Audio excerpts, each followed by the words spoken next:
नमस्कार, मी लतिका। आज मी तुम्हाला सुकटपासून मस्त अशी रेसिपी बनवून दाखवणार आहे। तुम्ही ह्याला ठेचा पण म्हणू शकता आणि चटणी पण म्हणू शकता। सुकट घेतलेली आहे एक वाटीभर आणि काय केलेलं आहे मी त्या तव्यामध्ये बघा अशा पद्धतीत भाजून घेतलेले आहे। तेलाचा वापर काय केलेला नाहीये। तवा चांगला गरम झाला की नाही की हलवून हलवून अशी भाजलेली एकदम कुरकुरीत झालेली आहे। आता हिला काय करणार आहे मी ते का स्वच्छ धुवून घेणार आहे। अगोदर जर धुवून घेतली आणि भाजली की नाही तर मग ती भाजत नाही व्यवस्थित। त्यासाठी अशी भाजून घ्यायची नंतर धुवून घ्यायची स्वच्छ। खलबत्ता घेतलेला आहे आणि हा खलबत्ता लोखंडाचा आहे। त्याच्यामध्ये बघा पोपटी कलरच्या मिरच्या घेतलेल्या आहेत। जाळीवर मी भाजून घेतलेल्या आहेत। भाजायच्या टायमाला मधोमध मी अशी चीर मारून घेतली होती आणि ह्याच्यामध्ये कमी तिखटवाले ह्या मिरच्या असतात। तुम्ही तिखटवाले जरी टाकले तरी पण चालू शकते। एक गड्डी लसूण सुद्धा मी बघा असा भाजून घेतला होता अक्काच आणि नंतर मी असं सोलून घेतलेला आहे। त्यानं काय होतं माहिती का चव छान येते। हे पहिलं आपण आता कुटून घेऊया। कुटून घेतलेलं आहे बघा। आता ह्याच्यामध्ये एक टोमॅटो पण मी घेतलं होतं जाळीवर असं चांगलं भाजून घेतलेलं। भाजायच्या अगोदर अशा चिरा पाडून घेतल्या होत्या। आता हे वरचं काळं काढणार आहे आणि ह्याच्यामध्ये मी तुकडे करून टाकून घेणार आहे। साल काढून घेतलेली आहे आणि बघितलेलं आहे आपण खराब वगैरे आहे का। आता हे ह्याच्यामध्ये काढून कुटून घेणार आहे।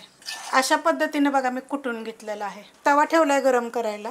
तवा लोखंडाचा आहे। त्यामध्ये थोडंसं एकदम तेल टाकायचं आणि गरम होऊन देऊया।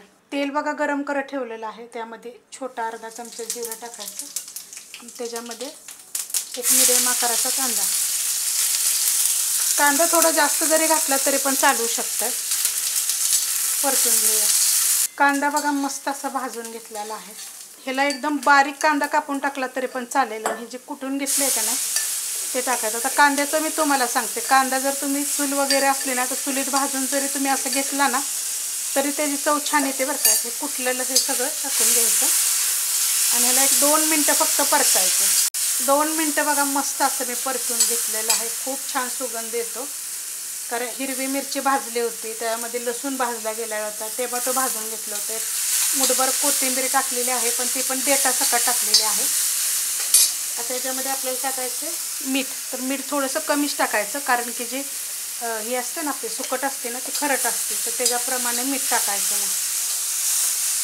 त्यात टाकणार आहे मिरची पावडर कारण की जी आपण टाकली होती ना मिरची ती पोपटी कलरची होती तर तिखटाप्रमाणे टाका।